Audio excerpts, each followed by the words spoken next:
Bueno, buenas tardes a todos, buenas noches. Mi nombre es Aileen Hoss, soy miembro de Junges Netzwerk. Y bueno, este proyecto de ciclo de charlas lo hice por una cuestión de que soy licenciada en Relaciones Internacionales y Ciencia Política.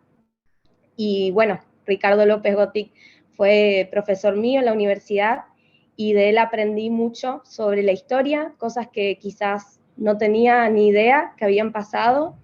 Y me parece muy importante que para que estas cosas no se repitan, es importante que sigamos recordando el pasado, teniéndolo presente, y creo que es de hecho que con la finalización de la Segunda Guerra Mundial, no solo como la guerra en sí, sino todo lo que implicó, y las ideologías y las cuestiones que estuvieron en ese momento, luego de 76 años de su finalización, las sociedades, y más que nada en especial, en este caso la sociedad alemana, sigue teniendo repercusiones desde esos hechos que terminaron en aquel momento.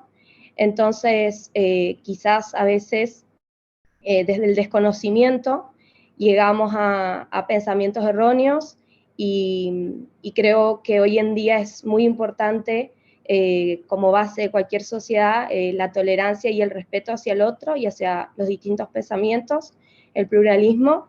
Entonces, bueno, en ese marco se me ocurrió hacer este ciclo de charlas y contactarme con personas que marcaron mi carrera y mi forma de pensar.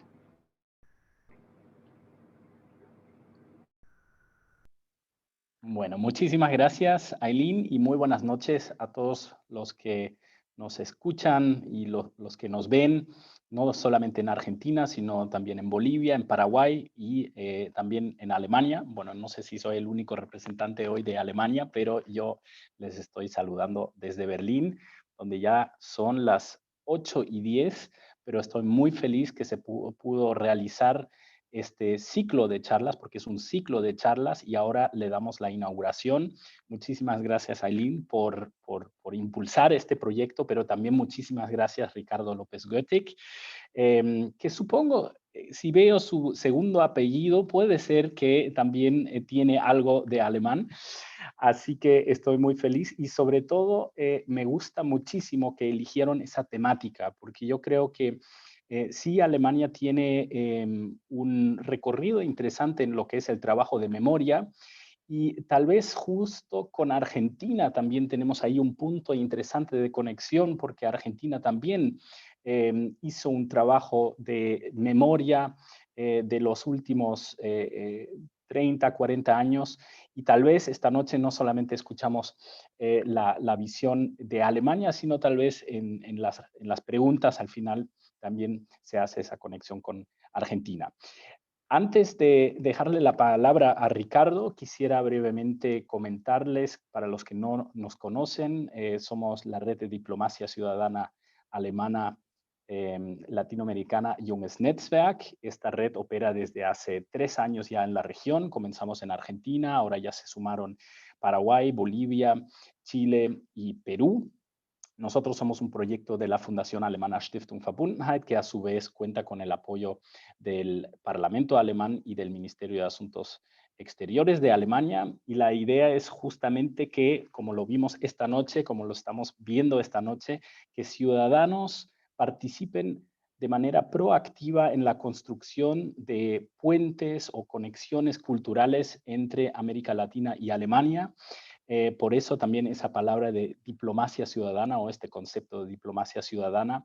Y estamos muy felices que ya esta iniciativa cuenta con más de 400 miembros en estos países que mencioné, y tenemos diferentes proyectos tanto en lo que sería el área cultural como también idiomático, medio ambiente, pluralidad, pero también, como vemos esta noche, también algo de historia. Esto es lo que les puedo contar brevemente sobre Junges Netzwerk. Si se interesan y si quieren tener más información, pueden entrar a nuestras redes en Facebook e Instagram, donde casi todos los días estamos promocionando alguna actividad, y ahí también van a ver la interacción entre los miembros. Nuevamente, Ailín, muchísimas gracias por impulsar este ciclo y ahora estoy muy feliz de darle la palabra y la bienvenida a Ricardo. Muchísimas gracias, Ricardo, desde ya por estar aquí. Bueno, muchas gracias, buenas tardes, buenas noches, depende de dónde se ubique cada uno. Sí, soy descendiente de alemanes del Volga, nieto de alemanes del Volga por línea materna. Y como estas cosas que ocurren en Argentina, uno tiene una mezcla de distintos orígenes. Em, Muchas gracias a Eileen Jost por esta invitación, a Junges Netzwerk por esta invitación. La verdad es que es sumamente importante poder hablar e intentar comprender qué fue el pasado relativamente reciente de la historia de la humanidad y además tratar de comprender que esto no es algo que le pueda ocurrir a una sola nación. Toda la especie humana está expuesta a regímenes totalitarios, a ser llevado por pequeños grupos que en principio son marginales y después terminan teniendo el poder en forma absoluta y que tratan de hacer experimentos de ingeniería social que terminan provocando genocidios, crímenes en masa. De modo que esto no es algo que únicamente le haya pasado a Alemania en la historia de la humanidad. De hecho, el siglo XX lamentablemente tiene muchos ejemplos de que esto ha ocurrido en reiteradas oportunidades en diferentes latitudes, en todos los continentes. De modo que antes de entrar de lleno a lo que vamos a tratar hoy, eh, ¿puedo compartir un PPT? No sé si estoy habilitado. Ahí está habilitado. Perfecto, muchas gracias. Así lo hacemos un poco más dinámico. Antes de entrar de lleno, quiero aclarar algunos conceptos que desde el continente americano nos pueden parecer un poco extraños. Y es el tema de la nacionalidad y la ciudadanía. Para nosotros es argentino, el quien nace en Argentina, es uruguayo, el que nace en Uruguay. Ustedes me dirán, bueno, esto es bastante básico. Pero acá vamos a entrar a un concepto que es muy propio del continente europeo y también del continente asiático, que hay una diferencia entre nacionalidad y ciudadanía. Lo cierto es que, sobre todo en el siglo XIX, comenzó a discutirse en forma bastante intensa y sobre todo en los grupos intelectuales, qué era ser alemán. Porque no había un Estado alemán.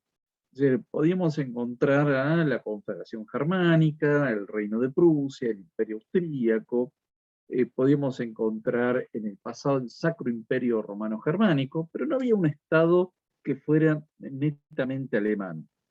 De modo que comienza una discusión muy intensa entre los grupos intelectuales, y esto repercute en la política, de qué era ser alemán.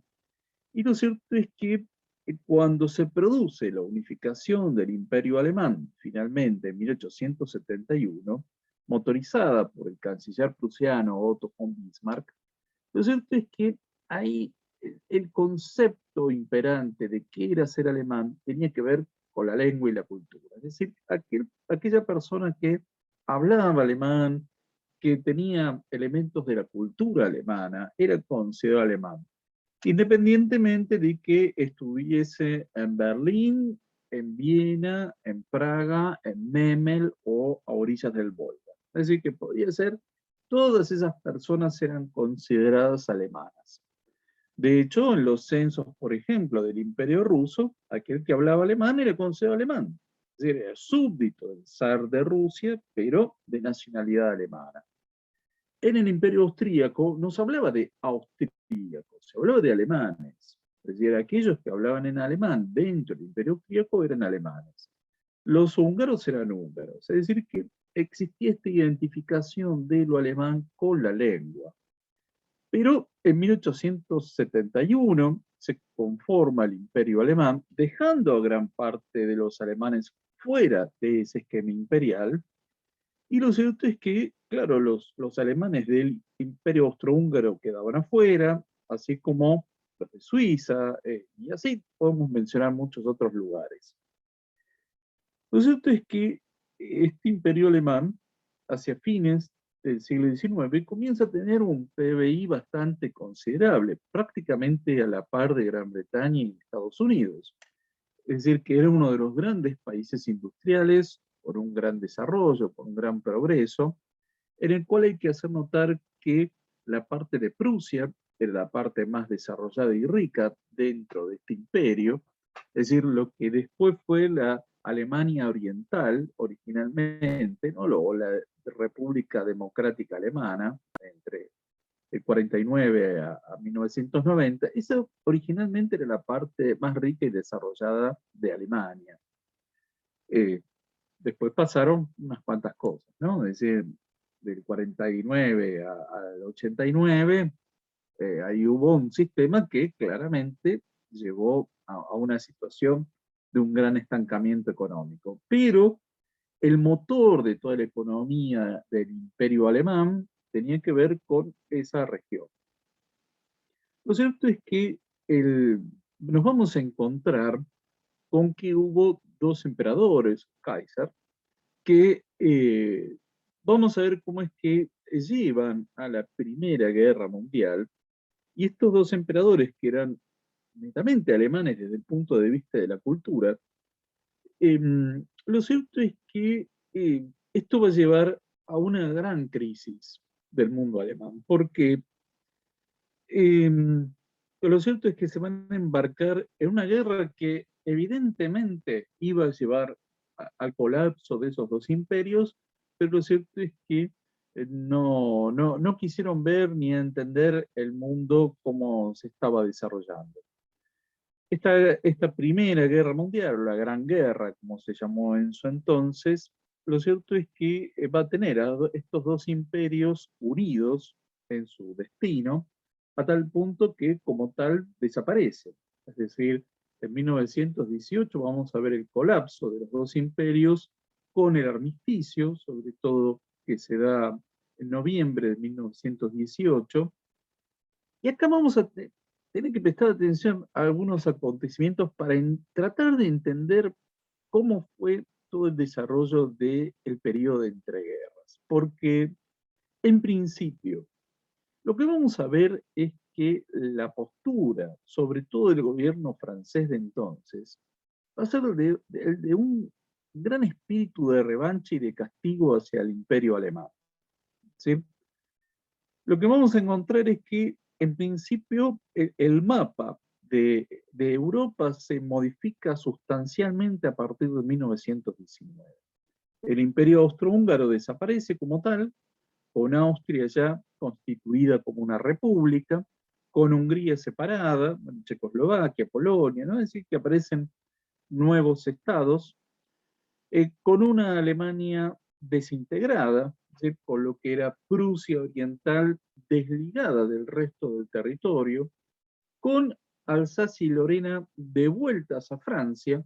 Esas son dos regiones que han tenido uno y otro a lo largo de la historia, tanto Francia como el mundo alemán, se han ido pasando uno a otro estas dos regiones. A tal punto es importante que el Parlamento Europeo actualmente se ubica en Estrasburgo, justamente en ese lugar, para demostrar la voluntad de Francia y de Alemania después de la Segunda Guerra Mundial, de que esto dejaba de ser un punto de conflicto para transformarse en un lugar de unión de los europeos.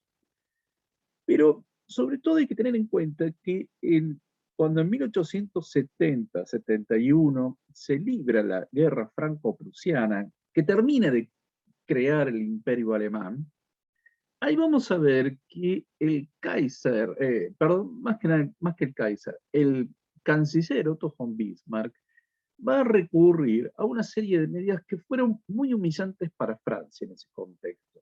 Porque no solo saca Alsacia y Lorena de Francia y las constituye como territorio imperial, sino que además, primero, algo muy simbólico es que el imperio alemán se proclama en el Salón de los Espejos del Palacio de Versalles, el símbolo del poder monárquico de Francia, es transformado en el escenario donde se constituye el imperio alemán. Eso ya era bastante humillante. Por otro lado, el norte de Francia durante 3 años fue ocupado por tropas prusianas para exigir el pago de indemnizaciones al gobierno de Francia. Es decir que hubo varias situaciones que llevaron a una gran humillación hacia Francia en esa guerra, la guerra franco-prusiana, y que claramente no fueron olvidadas. Es decir, a pesar de que pasaron varias décadas, había un espíritu de revancha francesa hacia el imperio alemán durante todo ese periodo. De modo que, justamente en 1919, el Salón de los Espejos, el Palacio de Versalles, es donde se rubrica el Tratado de Versalles, que impone una serie de condiciones muy humillantes para Alemania. Y ahí que vemos, no solo que tenían que devolver Alsacia y Lorena, sino que además Alemania pierde territorios en el este en favor de la conformación de una Polonia independiente. Por eso es que no había una continuidad territorial de Alemania con Prusia Oriental, en lo que se llamaba el corredor polaco. Por otro lado, estaba prohibida la fusión de Alemania con Austria, o sea, el Anschluss estaba prohibido específicamente tanto en el Tratado de Versalles como en el Tratado de Saint-Germain, que es el que se firma con Austria, así como el presidente Wilson de Estados Unidos intentó de alguna forma que no hubiera un espíritu de revancha, sino que la nueva diplomacia que debía surgir tras la Gran Guerra fuera un sistema de apertura, de democracia, de comercio libre, lo cual, por otra parte, él no pudo llevar a la práctica porque Estados Unidos no formó parte de esa institución que se va a crear justamente en virtud del Tratado de Versalles, como fue la Liga de las Naciones.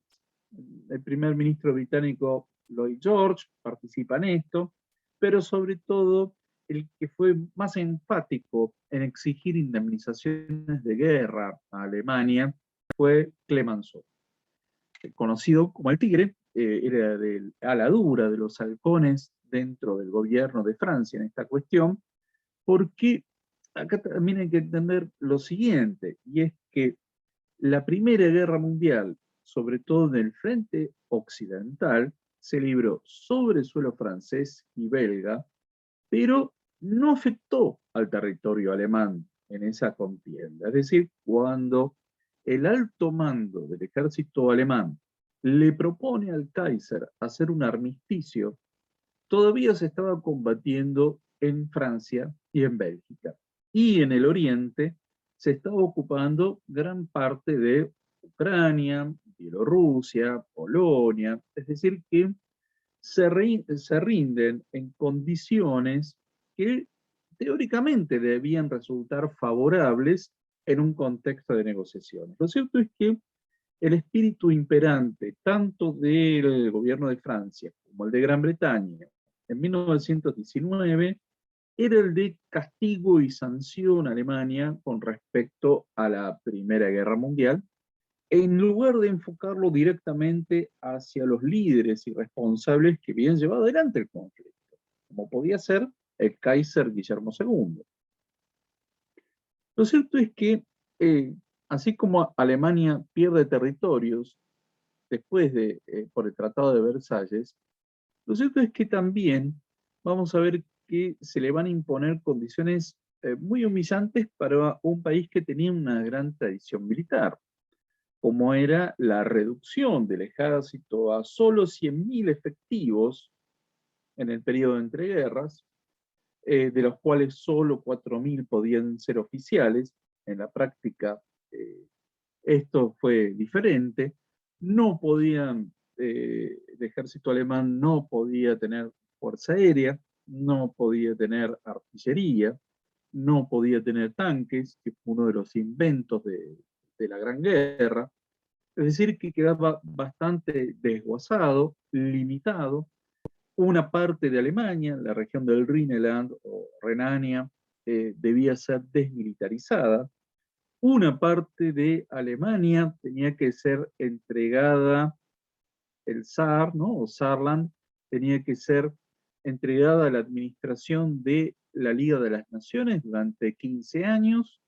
La Liga de las Naciones se le entrega a Francia hasta 1935 para justamente tener una garantía del pago de las indemnizaciones. Por otro lado, la Armada Imperial Alemana se hunde, ¿no? Es decir, esto también era extremadamente humillante para Alemania en esas condiciones, y lo cierto es que se imponen estas indemnizaciones que fueron sumamente controversiales en su tiempo. Esto va a dar lugar, a su vez, a la creación de la Liga de las Naciones, ¿no? Este organismo supranacional, que es el antecedente de lo que hoy conocemos como la Organización de las Naciones Unidas, no contemplaba en lo inmediato la incorporación de las naciones derrotadas. Es decir, Alemania no integraba la Sociedad de las Naciones en lo inmediato, lo va a hacer en los años 20, pero en lo inmediato no estaba en la Sociedad de las Naciones, y esta entidad tampoco era integrada por Estados Unidos. Es decir, el Senado de Estados Unidos se niega a ratificar la incorporación de Estados Unidos a esta entidad, por lo tanto se convierte en un organismo muy europeo, en el cual Alemania no formaba parte, pero sí estaban, por ejemplo, Italia, Japón, como también miembros de la Liga de las Naciones, así como naciones de América Latina, algunas de Asia, y en general un organismo muy europeo. Lo cierto es que en este contexto de humillación y de sentido de que se había, cuál era el sentido de esta guerra, ¿no? Ahí empiezan a surgir elementos políticos que hoy nosotros sabemos la importancia que tuvieron en las décadas posteriores. Pero en principio, en 1919, inmediatamente se forma lo que se conoció como la Thule-Gesellschaft, la sociedad Thule, que recogía a intelectuales y algunos aventureros del pensamiento y personajes muy marginales que le querían dar una interpretación muy particular a la historia alemana y sobre todo a la historia de la humanidad. Acá encontramos a Alfred Rosenberg, por ejemplo, que fue un miembro bastante destacado del partido nazi, pero acá quiero hacer una mención, y es que se empieza a tomar mucha fuerza toda la corriente del pensamiento völkisch, que podemos traducir como nacionalista de alguna forma, ese pensamiento völkisch que venía siendo elaborado a lo largo del siglo XIX, en el que lo alemán no tenía que ver con la lengua y la cultura, sino con algo distinto y que es muy típico del siglo XIX, que era el carácter genético, ¿no? Ahí nos encontramos con otra corriente de pensamiento en la que lo alemán estaba dado por lo genético.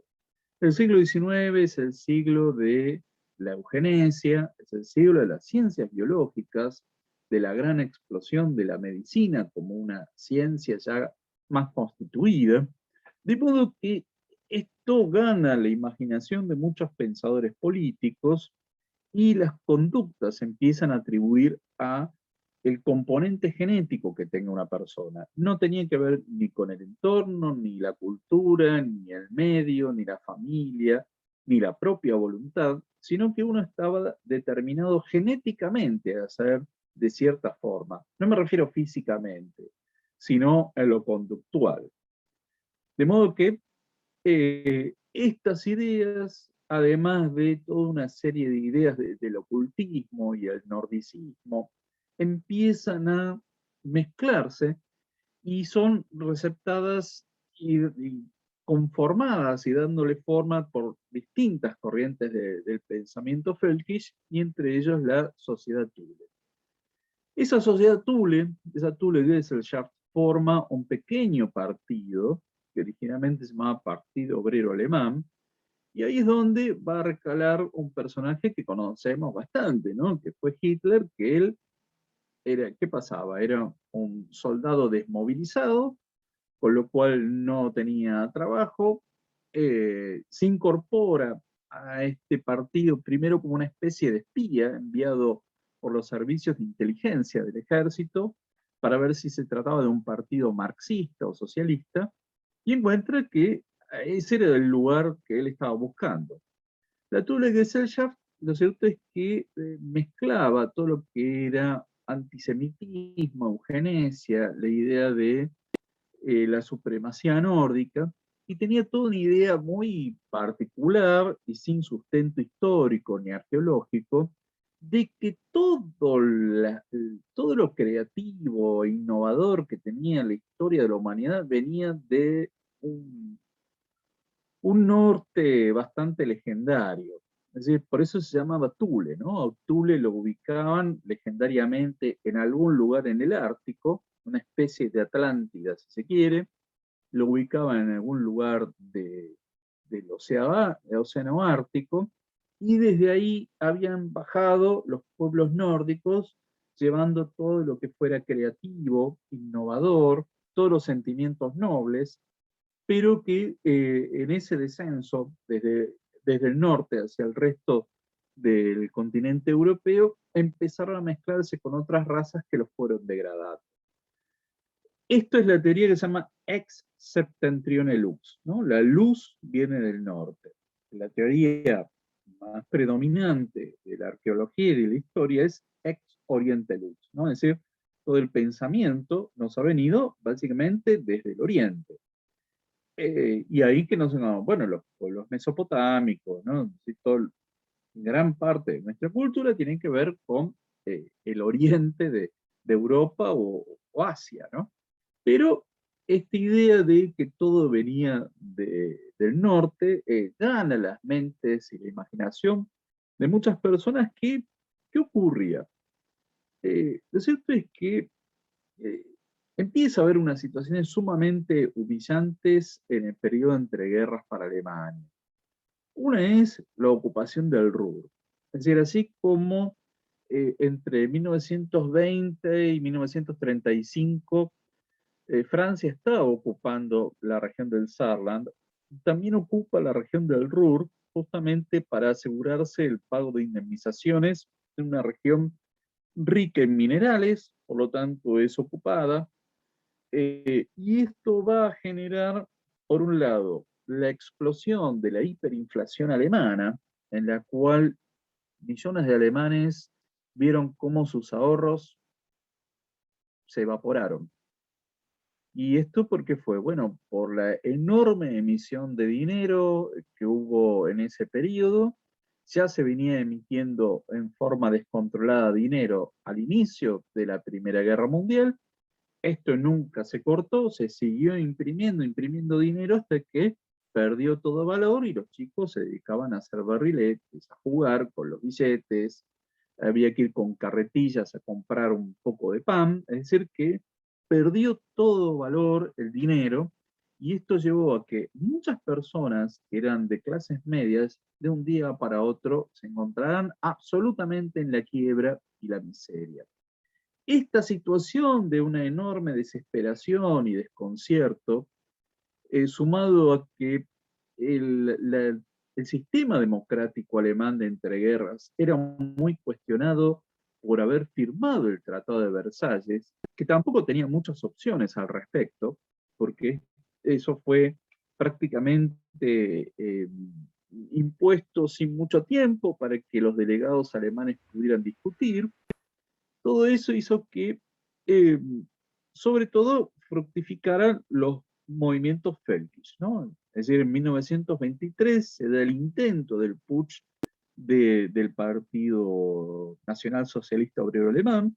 Ahí es donde Hitler cobra relevancia como político. Era en principio un político desconocido de Baviera, ¿no? Es decir, que no trascendía más allá de lo local, pero ahí es donde cobra relevancia, y en la prisión es donde va a escribir su libro Mein Kampf, en donde va a poder plasmar su pensamiento.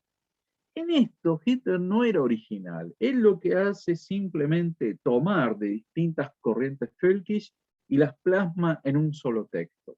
Es decir, él no fue ni el creador del partido, ni el que creó la esvástica, que de hecho es un símbolo muy anterior, pero él no creó ni siquiera la simbología, eso venía de la Sociedad Thule. No fue el principal teórico del antisemitismo, pero claramente fue un gran comunicador, pudo plasmar en un solo texto muy explosivo todas las ideas del pensamiento völkisch, y lo cierto es que esto lo va a catapultar como un político de relevancia nacional. El presidente Hindenburg, lo cierto es que fue viendo él, justamente en su presidencia, cómo empieza a darse este auge del nacionalsocialismo alemán, y sobre todo el gran punto de crecimiento de este pequeño partido, que originalmente, si nos vemos los números de las elecciones de los años 20, era un partido que tenía el 2% de los votos a nivel nacional. Pero ¿qué ocurre? Sobre todo el gran crecimiento se va a dar a partir de 1930 en adelante. En las sucesivas elecciones parlamentarias que hay entre 1930 y el 33, ahí vamos a ver un gran crecimiento de ese pequeño partido, porque ocurre otra cuestión que va a afectar particularmente a Alemania, como era la gran crisis mundial financiera que comienza en Estados Unidos, pero que repercute en todo el planeta. Es decir, ese es el contexto en el que también tenemos que entender el golpe de Estado de 1930 en Argentina. La crisis financiera y económica mundial que repercute tarde o temprano sobre todos los países. De modo que lo que vamos a ver es que, por un lado, no podemos decir que los alemanes cuando votan en 1930-33 fueran nazis. Ese sería un gravísimo error señalar eso. ¿Qué vieron? Un partido que aparentemente proponía el orden. Un partido que proponía algún tipo de estabilidad y que, sobre todo, era un partido antisistema. Es decir, que se oponía a todo el sistema de Versalles. Los partidos tradicionales no estaban dando las respuestas satisfactorias e inmediatas que se buscaban, y este era un partido que aparentemente otorgaba orden y estabilidad. Todo el tema del antisemitismo y del nordicismo y del culto a la vieja religión nórdica y demás, eso era algo muy periférico y que no se exponía tan abiertamente durante esa campaña, ¿no? Es decir, que era como algo que quedaba atrás justamente para poder llegar al poder. Es decir, eso se sabía, pero no se le daba la suficiente importancia. Es decir, que la opinión pública no le prestó demasiada atención a ese tipo de narrativa, y sí privilegió esta idea de que era un partido del orden. Eso para poder entender en principio por qué es que se da que una sociedad claramente culta, educada, de un país desarrollado, ¿no? ¿Cómo es que se vuelca a votar por un grupo de personas que no estaban ni preparadas, ni tenían una trayectoria importante, ni podían exhibir un currículum, ¿no? ¿Cómo es que permiten eso, ¿no? ¿Cómo es que votan a un partido que no tenía ni experiencia de gobierno, ni tenía una plataforma muy clara, pero que sí atrae esta necesidad de votar a este partido? Lo cierto es que también hay que tener en cuenta que aproximadamente un tercio de los alemanes, por la crisis de 1930, pierden empleo. Es decir, hay una relación bastante directa de cómo el desempleo lleva al crecimiento de este pequeño partido. No solo que lo votaban desempleados, sino personas que tenían miedo a quedar desempleadas. De modo que este es el contexto político, social y económico que hay que comprender para ver por qué se llega a esta situación. Es decir, por un lado, la sensación de una gran humillación de lo que había pasado con la Primera Guerra Mundial y sobre todo las consecuencias, las fuertes indemnizaciones y este tipo de humillaciones políticas absolutamente innecesarias que imponen los aliados inmediatamente al terminar la guerra. Por otro lado, un clima cultural desfavorable a la democracia de la República de Weimar y estas crisis económicas, tanto de la hiperinflación como del desempleo, que en muy pocos años golpean fuertemente a una de las economías más prósperas que hubo antes de la Primera Guerra Mundial. De modo que esa sensación de profunda incertidumbre, de desazón, de enojo, hace que un tercio del electorado se vuelque por este tipo de partidos.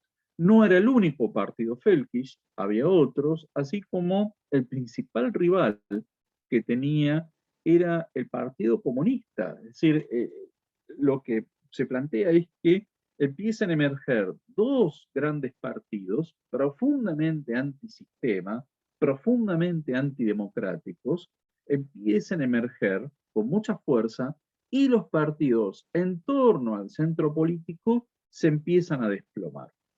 Es decir, que era una situación de una enorme tensión. Hay pocos ejemplos en la historia de cómo es que las democracias se suicidan, ¿no? Y este es uno de ellos.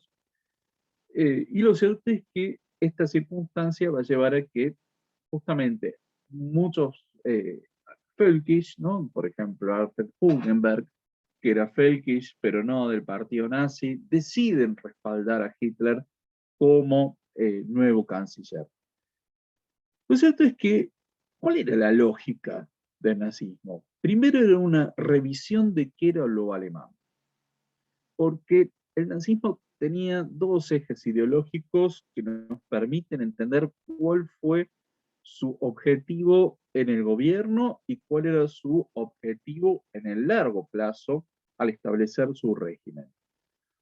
Una de esas líneas claramente era el de la pureza racial, por consiguiente desarrollan toda la política antisemita de expulsión y después de exterminio a la población judía en el continente europeo, del exterminio de la población gitana en el continente europeo, así como otra etapa política de ingeniería racial, que era el dominio y esclavización de muchos pueblos eslavos en el continente europeo. El otro eje del nazismo era lo que se llamaba el espacio vital, el Lebensraum, ¿no? Ese es el otro eje que hay que entender. Es decir, por un lado, la idea de la pureza racial y el otro, el espacio vital. ¿Qué significaba el espacio vital? Que un gran imperio germánico podía desarrollarse en el centro y este de Europa, que eso les correspondía, que para eso necesitaban hacer una limpieza étnica, exterminio o expulsión también de muchos eslavos de esos territorios, es decir, todo lo que es la Rusia europea, Ucrania, los países bálticos, Polonia, y además la unificación de los pueblos germánicos, lo que incluía también a los noruegos, suecos, irlandeses, daneses, holandeses, flamencos, es decir, que era un gran imperio germánico que además debía establecerse en comunidades rurales. No debía habitarse más en grandes ciudades, porque éstas, de acuerdo a la ideología nazi, habían debilitado física y mentalmente a los arios, de modo que había que vivir en comunidades rurales, pero en las que el trabajo pesado iba a estar a cargo de los eslavos, que iban a ser esclavizados, dominados y brutalizados. Es decir, que era un gran plan de ingeniería racial, ¿no?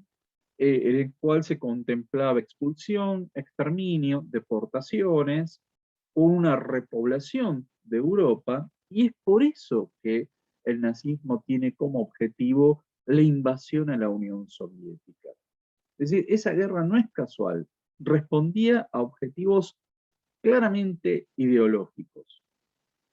Por eso, 9 de cada 10 soldados alemanes pierden la vida en el frente oriental ante la Unión Soviética, Porque ese era el gran objetivo de guerra, ocupar esos territorios, restablecer a distintos pueblos germanos, ¿no? En ese nuevo territorio, eh, fomentar la alta natalidad de los arios para poder repoblar y la limpieza étnica de todo lo que era Europa. ¿Cuánto era el porcentaje de judíos que vivían en Alemania para culpabilizarlos de ese modo? El 0,9%, es decir, una población muy integrada, muy asimilada, que la vamos a encontrar en todos los estratos sociales, desde obreros hasta empresarios, desde académicos, periodistas, hasta pequeños comerciantes, muy asimilada, que se sentía muy alemana, ¿no? Con lo cual, para la población judía alemana, esto fue un gran shock, esta política antisemita. Lo mismo para la población judía de Austria o de Checoslovaquia, pero que respondía a estos lineamientos, y esto va a dar lugar a que precisamente después de la Segunda Guerra Mundial, cuando termine, nos vamos a encontrar con otro cercenamiento del territorio alemán. Y que ahí es donde se va a establecer una nueva frontera, que va a ser la frontera del Oder-Neisse. Esa frontera que es la que actualmente está vigente con Polonia después de la Segunda Guerra Mundial, en la cual ya Alemania pierde más territorios en el este, Prusia Oriental, Silesia, ¿no? De parte de Pomerania, se pierden a manos de Polonia. Ahí se produce una nueva ingeniería demográfica porque 6 millones de alemanes son expulsados por mandato de Unión Soviética, Gran Bretaña y Estados Unidos. 3 millones de alemanes son expulsados de Polonia. Aproximadamente 1 millón de alemanes son expulsados de Hungría, Rumania y otras partes de Europa. Se calcula que aproximadamente 1/4 de alemanes fueron llevados a trabajar forzosamente a la Unión Soviética para trabajar en la reconstrucción. De esos, solo 100.000 fueron devueltos no a sus lugares de origen, sino a la República Federal Alemana, es decir, los toma la República Federal Alemana, después de mucha exigencia de Adenauer, ¿no? Es decir, que hubo toda una reingeniería demográfica en el continente europeo después de la Segunda Guerra Mundial. Es decir, que la Segunda Guerra Mundial, que tenía el objetivo ideológico, claramente, de repoblar y reconfigurar todo el mapa étnico y político de Europa, terminó con menos territorio alemán, con la expulsión de alemanes de otras partes de Europa, como fuera Polonia o Checoslovaquia, Hungría, Rumania, que era población que hacía por lo menos 6, 7 siglos que estaban establecidos en esos lugares.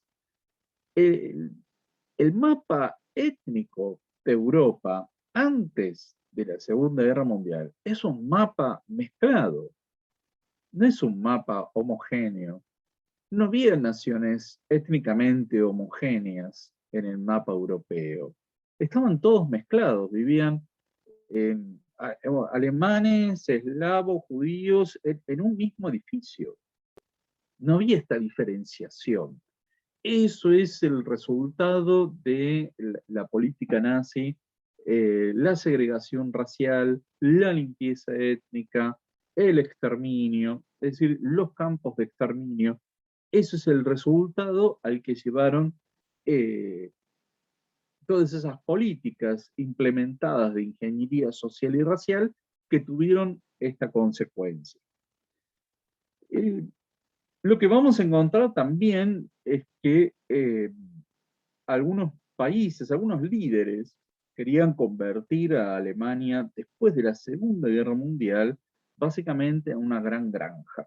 Ese era el plan Morgenthau, que auspiciaba el presidente Roosevelt de Estados Unidos, apoyado por Stalin, pero lo cierto es que al morir Roosevelt lo que va a ocurrir es que su sucesor, Harry Truman, y Churchill se van a oponer a una nueva humillación económica hacia Alemania. Lo que van a buscar es la reconstrucción de Alemania, transformar a la República Alemana que quede después de la guerra en una democracia desnazificada, que comprendiera lo que fue su pasado, de aceptar que fue su pasado, conocerlo, y a partir de ahí, de ese profundo proceso de comprensión y reflexión, poder llevar adelante una república democrática y parlamentaria.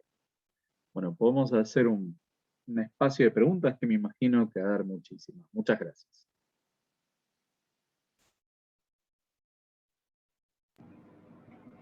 Muchas gracias, Ricardo. No sé si alguien tiene alguna pregunta.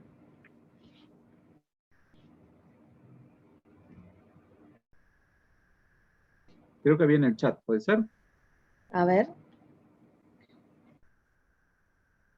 Ah, no. Ah, sí, ahí pregunta Vale Pascutini que ¿a qué se refieren con que querían hacer una gran granja?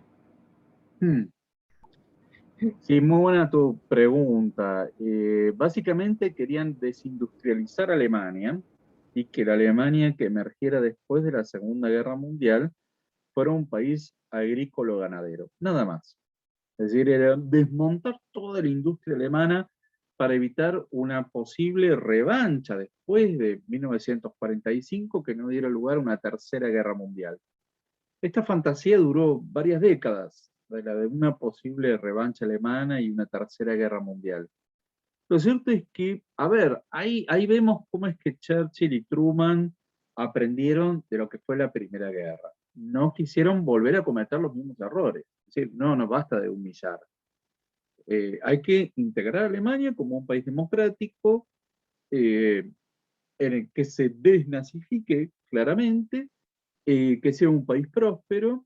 Por eso es que se promueve la economía social de mercado en la República Federal Alemana, y cómo es que vuelve toda la etapa de la reconstrucción eh, rápidamente y se convierte en la locomotora de la unificación europea. Ahí también vemos cómo es que madura el liderazgo francés, porque Charles de Gaulle se convierte en un gran aliado de la República Federal Alemana, y tanto Adenauer como de Gaulle se convierten en los grandes propulsores de todo el proceso de unificación europea, eh, y que dan lugar a esta construcción de paz y de unificación que ha durado muchas décadas. Para Europa, todo el proceso de unificación europea, que fue muy lento, muy azaroso, muy discutido, evidentemente, muy debatido, hay mucho por mejorar, hay muchísimo por hacer, pero que claramente pone el énfasis en la paz, el Estado de Derecho, la democracia, la convivencia, el debate de los problemas, y que eso ha llevado a varias décadas de paz continuada en el continente europeo.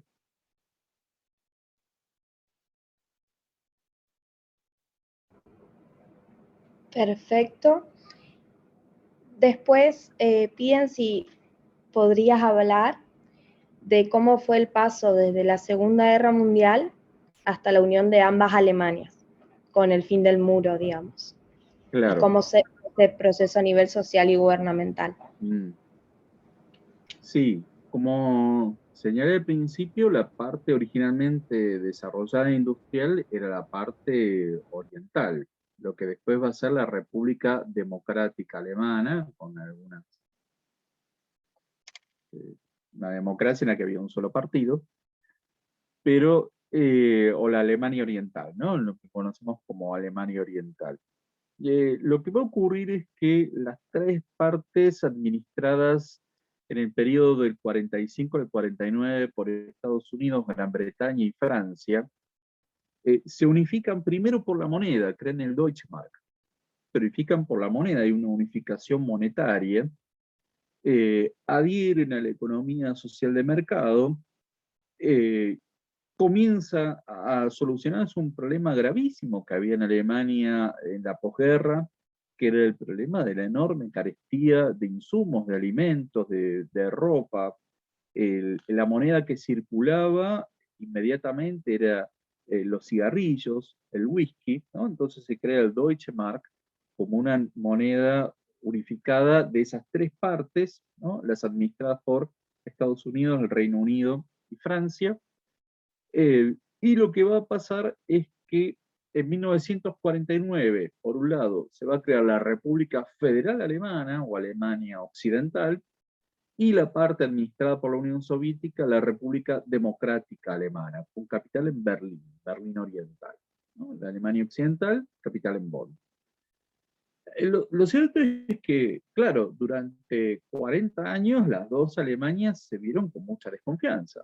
De hecho, recién con el canciller Willy Brandt va a comenzar lo que él denomina la Ostpolitik, ¿no? La política del Este, de tratar de integrar de alguna forma a la comunidad económica europea, a Alemania Oriental, por otro lado, de tener relaciones de la República Federal Alemana con el bloque soviético, que no tenían relaciones diplomáticas, y eso llevaba a un puente de comunicación entre la República Federal Alemana con el bloque soviético.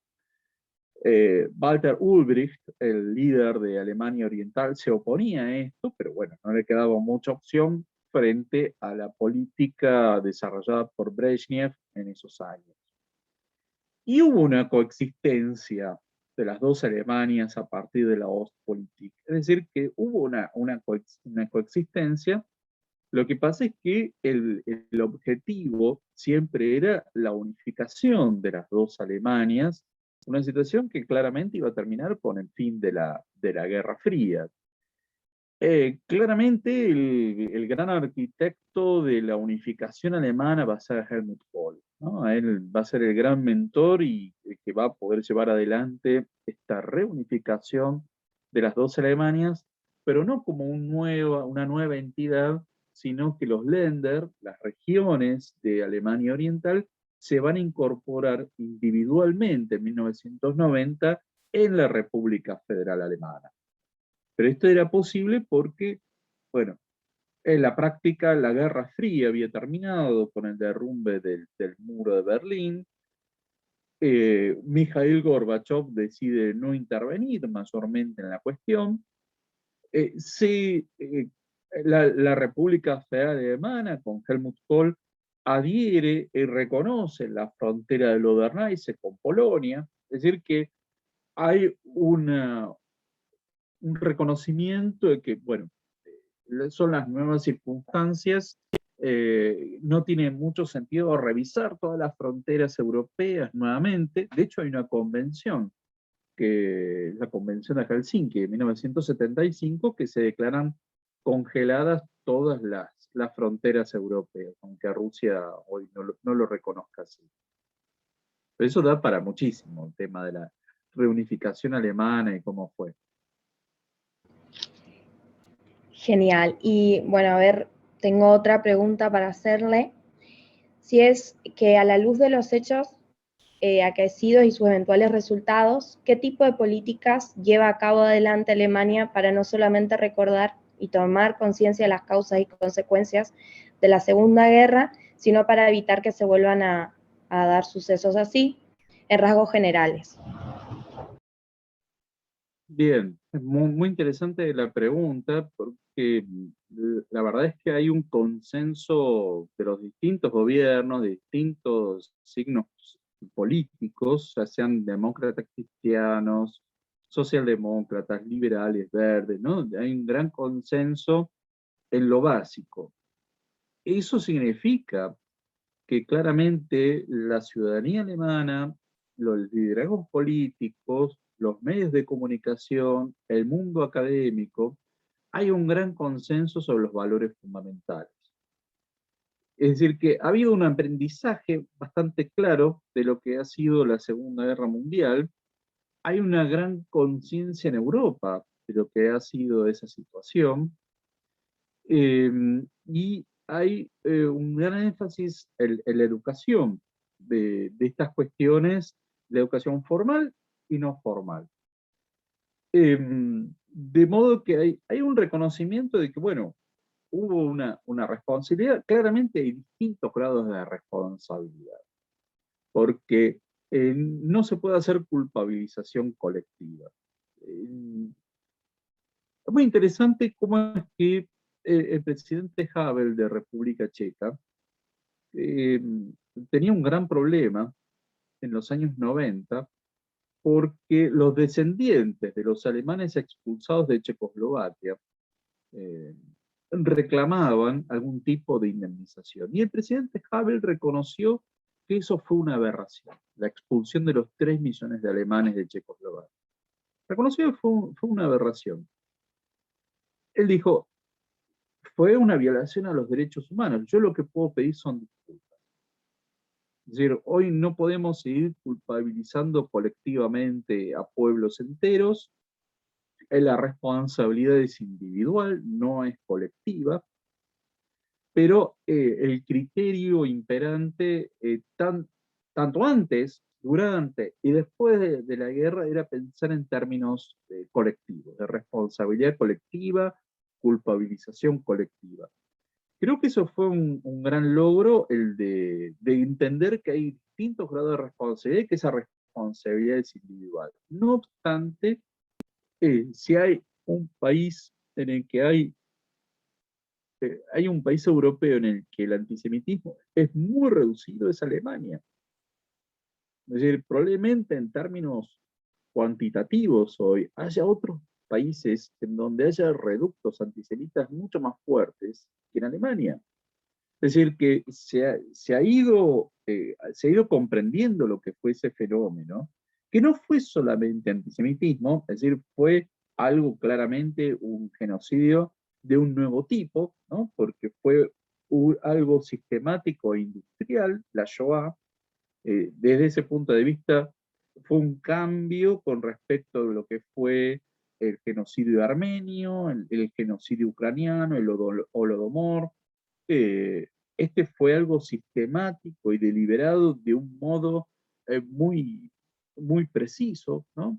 Eso es lo que más ha llamado la atención en los estudios sobre genocidio, así como el pueblo gitano, que es otro que ha sufrido su propio genocidio en esos años, pero que eh, yo creo que el gran trabajo es ilustrar sobre esto en la educación formal y no formal, a lo largo de toda la vida y tener una gran comprensión sobre la catástrofe que eso significó. Bien, perfecto. ¿Y podemos responder una última pregunta? Sí, adelante.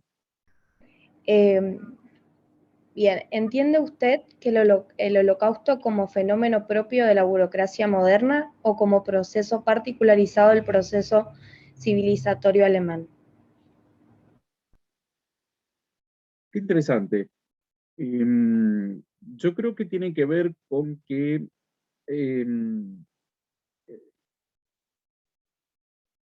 tenía que ver con el concepto de un genocidio de carácter étnico.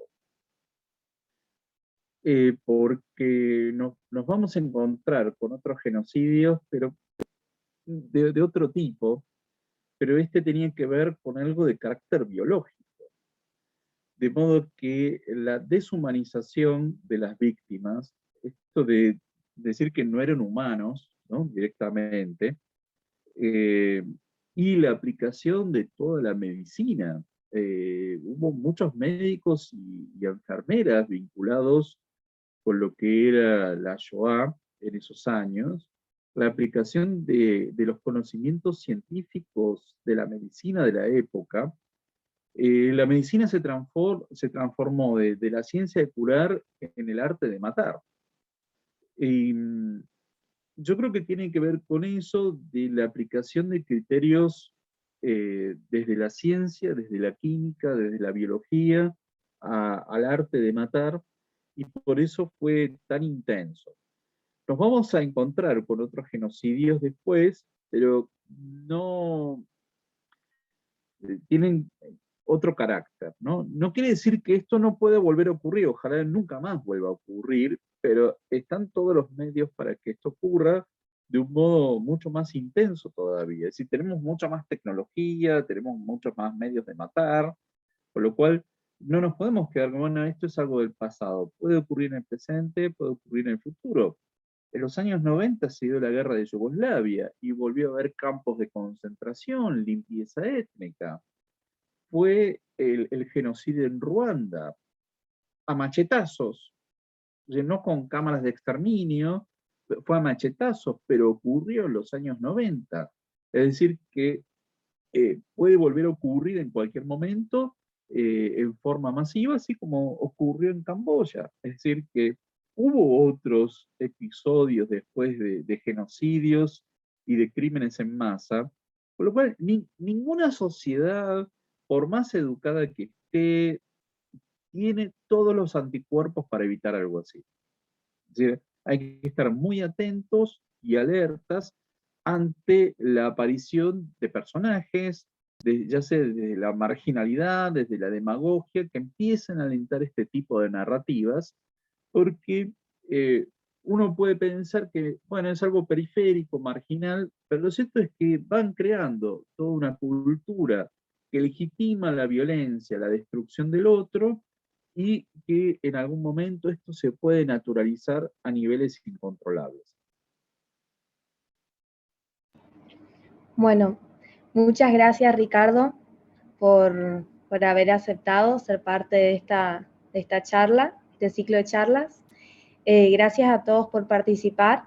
La verdad que, bueno, como usted ha dicho ahora en sus últimas palabras, que justamente uno tiene que estar alerta y tenemos que recordar todos estos hechos para evitar o intentar, por lo menos desde nuestro lugar, que estas cosas no vuelvan a suceder ni acá ni en ninguna parte del mundo.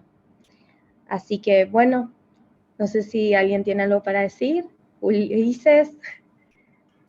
Agradecer al profesor Ricardo Gütig por acompañarnos, por tanto conocimiento compartido con nosotros, también a todos los que se sumaron a esta charla, a Aileen por el empeño, por las ganas que le pusiste para organizar este evento, invitarlos también la semana que viene, 31 de julio, en el mismo horario, a las 15 horas en Argentina, 20 horas en Alemania, 14 horas Bolivia, Paraguay.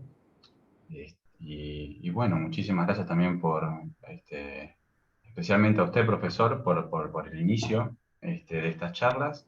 Y bueno, como bien dijimos, los esperamos la semana próxima. No sé si alguien tiene algunas palabras más o alguna pregunta, es el momento. Muchísimas gracias. Bueno, muchas gracias por la invitación y felicitaciones por la iniciativa. Gracias. Bueno, sin más entonces, gracias y nos vemos la próxima semana. Nos vemos la semana próxima. Chao. Chao, gente.